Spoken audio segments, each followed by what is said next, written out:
slamming a car? Yeah, that was the guy. That was the guy who mowed down this young lady. James Alex Fields loved, idolized Adolf Hitler in Nazi Germany in high school. So it's not a surprise that young man was 20 years old, recently moved to Ohio from his home state of Kentucky, where he's being held without bail on murder charges now. He was photographed at the rally behind a shield bearing the emblem of the white nationalist Vanguard America, and through the group, they denied, the group that he had a T-shirt that he bought from them, the group denied that he was a member. Interesting. Well, that'll be investigated. They'll find out, sure enough, if he was or not. Why did he have a T-shirt? Why did you sell him a T-shirt? Actually, why was he with you? A lot of questions, and Jeff Sessions, I believe, is going to get to the bottom of all of this, and we're going to find out once and for all. But we need to have an intelligent conversation about these particular things, about these artifacts and such, and about people's feelings, because apparently people's feelings are flaring. It's Jeff Sessions. Can be sure that this Department of Justice in his administration is going to take the most vigorous action to protect the right of people like Heather Heyer to protest against racism and bigotry. We're going to protect the right to assemble and march, and we're going to prosecute anybody to the full extent of the law. And you know what's interesting is the preservation of these memorials to the Old South has become a animating force for white nationalists, for the white nationalist movement. And not because all members are Southern slave lovers or anything like that, but they see the drive to remove such monuments as part of a much larger anti-white crusade. It's an assault on American freedoms. And today it's Confederate monuments, and tomorrow it may be the Constitution of the American flag. I mean, who knows, folks? At the University of Florida, where Spencer has been asked to speak, President W. Kent Fox called the event in Virginia deplorable, but indicated school officials might be unable to block his appearance.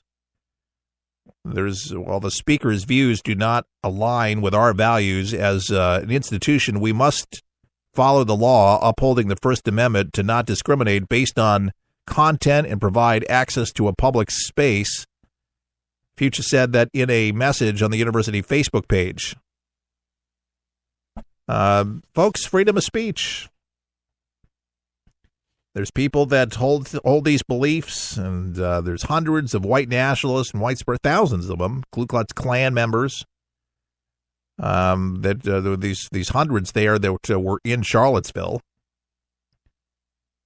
Now, this was some estimates that some of the locals were saying here, and they were trying to count them here. But the Traditional Workers Party called the nation's biggest such event in decades or more. Even more opponents turned out, and the two sides clashed violently.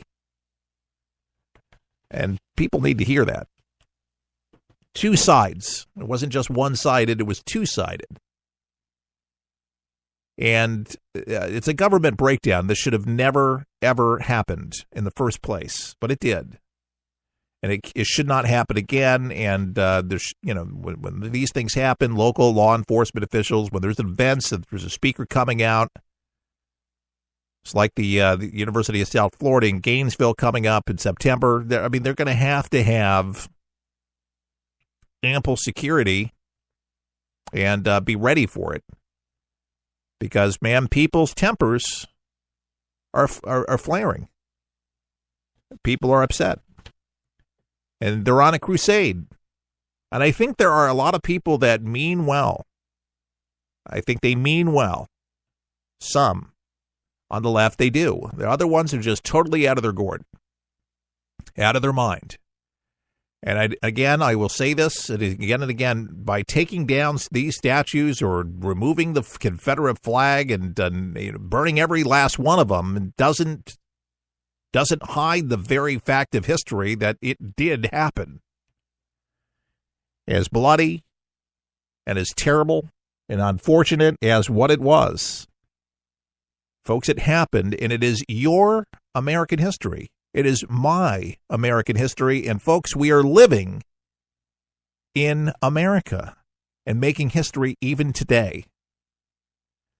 The question is, are you and I on the right side of it? That's the question that you and I will have to answer. We got to be a part of unity, though, I believe. We got to unite each other, and I think through education and through understanding and love, as the president alluded in his speech, I think that was very classy and very befitting, is that, you know what, imagine that. People actually loving each other, respecting each other. Just because they may have an opposing view doesn't mean that they're evil. Evil is the guy who ran the car, and evil is who destroys property, defaces and devalues these things, and takes the law into their own hands and breaks the law. That's not my America that I want to live in. The right side of history, folks. Let's make it right. I think the future can be bright and will be bright. We got to work together on this. Keith Allen for the people saying all the best. May God bless.